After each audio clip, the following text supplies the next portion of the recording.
So there are 3 rings for the elven kings under the sky, and 7 for the dwarf lords in their halls of stone. This for this Middle-earth people. So we all know this beautiful book, and it is for children, but it's not for children only. I'm not much of a fan of Tolkien, but what I noticed, it has a couple of very good forecasts.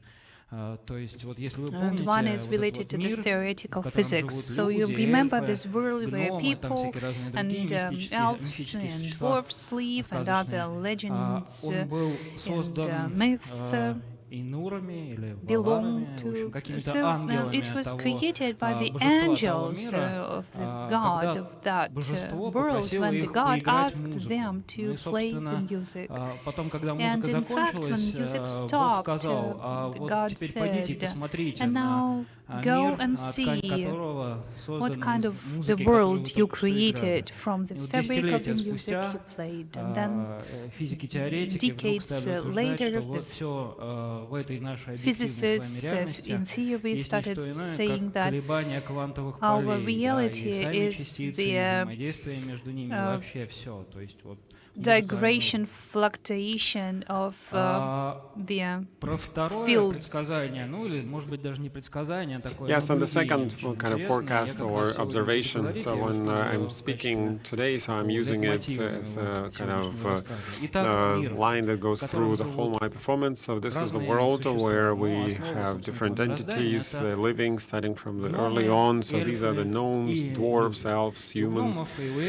Dwarves and elves, they have the superpowers. So the elves have their own strength and dexterity, and the humans. So the capacity or superpower is short life, and so they are not using or as their value, and so therefore they have the boldness during the fights compared with the rest of the group. And at a certain point in time, something emerges in this world, and so let's call it a product that makes all these entities and that gives them not some new capacities, but it reinforces their natural kind of competences or something that they've gained throughout the life, so you can live and thrive. However, they revolted and they say, we don't want to use this product. We want to destroy this product. Want to be independent of it. So why humans are involved is kind of understood, because if we think that it was a long time ago, so everything was for the benefit of those who helped destroy, because it didn't help them. And so most probably they got involved in all these things because they were afraid of being dependent. And the question is, how much do we depend on our vendors? Especially if we think in terms of security, from info security, because here we are in the cybersecurity space. And so my statement is that however hard we try, however hard we try, it's not going to be above the vendor security threshold or ceiling. And I would like to illustrate it by this. And some of you may view it as an overstatement, but nevertheless, last year there was this story, quite significant. There was an attack on a vendor in the United States. CDK Global, their name was, and they made their servers for the auto dealers in the States. So the vendor attack cost all those dealers $1 billion with a B of direct losses they had. So simply because 15,000 of them, and they could not sell 56,000 cars over this period of time. and parts and undelivered services, and they actually happen to have, let's say, debt for the banks, so therefore they accrued some of the interest. So you see, and it happened as a result of the attack of those extortionists. They wanted to get only 25 million, so most probably they received this money. And so you see, this is the loss and the ransom that they've asked. So this is, you cannot even compare. Just for 25 million they damaged, or they damage accrued to 1 billion with a B. And if we speak about the security vendors, so we understand that security is the function of the trust. So we either trust our vendor or let's say do not trust them. And some state that security is the zero trust. And a lot of solutions have been promoted as zero trust, do not trust everybody or anybody else, even so we would try to negate it. And even there will be an example where the trust to the zero trust focus could equal zero. And again, there was this other example on the wave of this geopolitical tensions in the space of the Russian, let's say, Russian highland. So one of the sister companies were attacked, so they got the control to the terminal servers, and a lot of daughter companies were up to 15 were connected, so they captured the infrastructure of this large organization. And some of the servers suffered, and with that server there was the zero trust panel.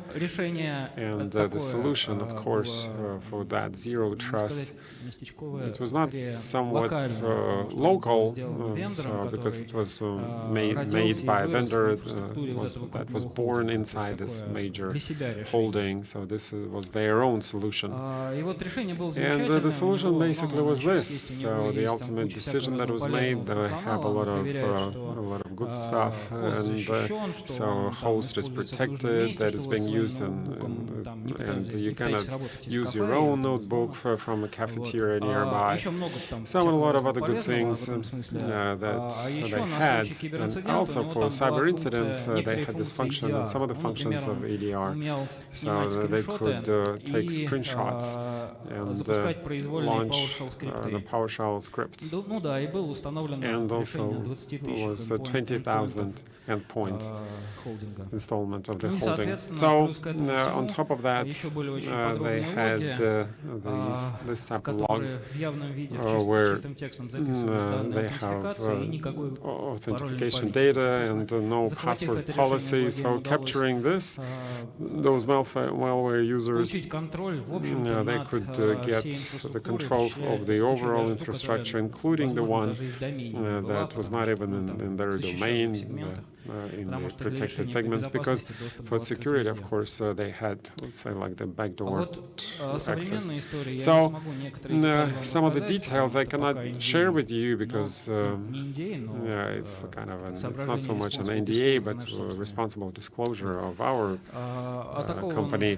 But there was attacked a vendor, or quite a popular.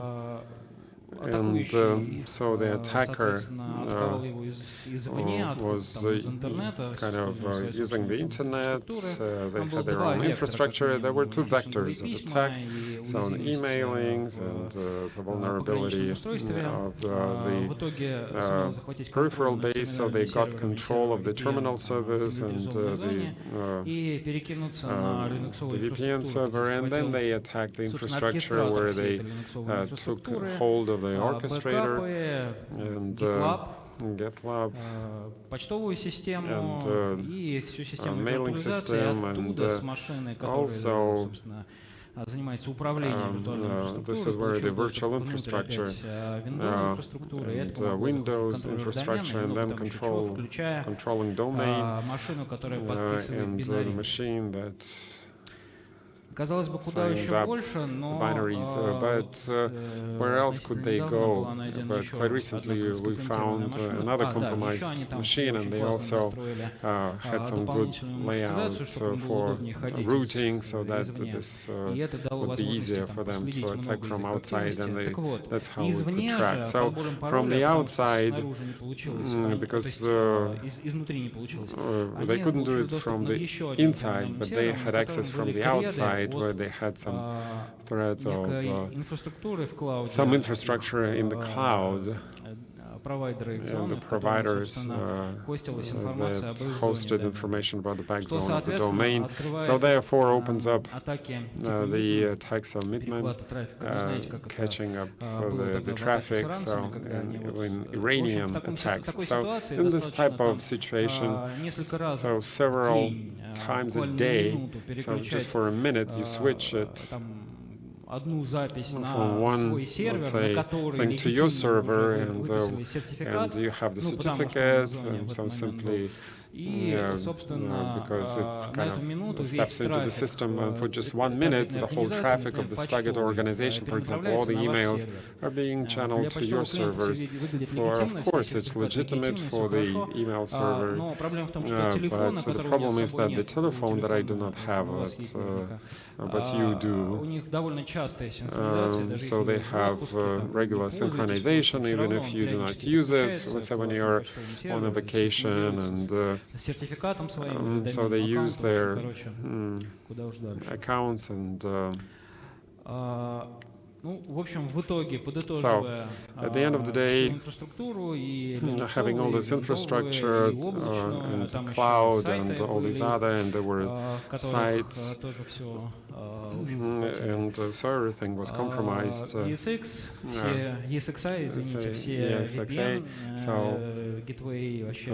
gateway, so the email servers, so they even stole the key, and then they used that key when they were thrown off of the infrastructure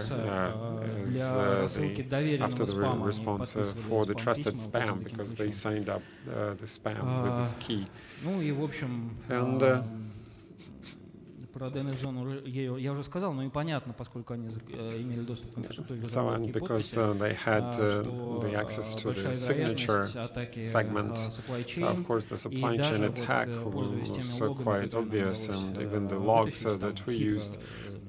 So we quite a detective story if we dig deeper into that. So we were able to figure it out that working with the infrastructure, within this infrastructure they were downloading the utilities, and so of course they received a lot of information on where to place the malware. And of course we're afraid of the chips from the microcodes from the vendors. And I would like to remind you that some of the stories of the Artemisivenko team, unfortunately not everybody visited his presentation, so thank you getting back from lunch to this room. В прошлом году мы рассказывали про вот эту вот историю с исследованием. And last year we shared the story with big trucks. We could take control of the truck, full control of the truck. And so this type of scenario were quite possible, because you could bypass the central gateway by a certain way and manage, get hold on the brakes, for example, when decrease the speed, and you could do a lot of other stuff. And you only need to know the ID of the SIM card of this vehicle, because you could get through that through the modem loopholes and vulnerabilities, and 3 SMSs or 4 messages, and the 5th kind of message you could start the scenario and use the vehicle to your kind of liking. And there was another kind of new version of the same vehicle, so they had the chips, Chinese chip, and we also found some vulnerabilities, and in Про это these у нас еще будет отдельно большой такой отчет, white paper, and we're going to share the report. And I would like to remind you that the story that was mentioned by Artem Zenenko. And I do hope that you remember from the story of Artem, so we were able to take control of the vehicle in the same way as in the previous example, as part. Since these vehicles had the service of update of, let's say, over-the-air update, and so getting access to telematics, QTTI of all the vehicles. So we see the legitimate of non-legitimate updates. So we were able to get hold of all of the vehicles of the fleet. We took control of this type of trucks and this type of scenarios when large infrastructure, let's say road infrastructure of the segment of the country or the whole country, because this vehicle is quite popular and everything is on hold because of the problems related to the specific type of vehicle and this type of model of the vehicle is that's being attacked. So that's a possibility. So how much do we depend on these type of vendors? So because 9 people in the between the earth and just one having in this border. So once again, so the answer is quite straightforward, and it's being implemented in the way of services that we provide to the vendors, and we can help. For example, large vendor, if the vendor agrees, so we can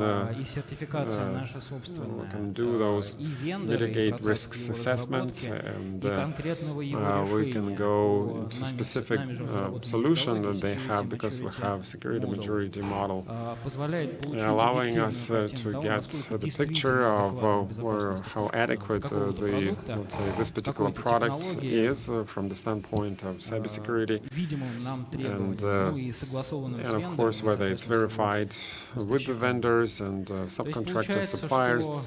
So this means that we still can influence the vendor security and kind of boost their security and helping them ensuring our own security in the best possible way. And that I would like to adjourn. Thank you very much. Thank you.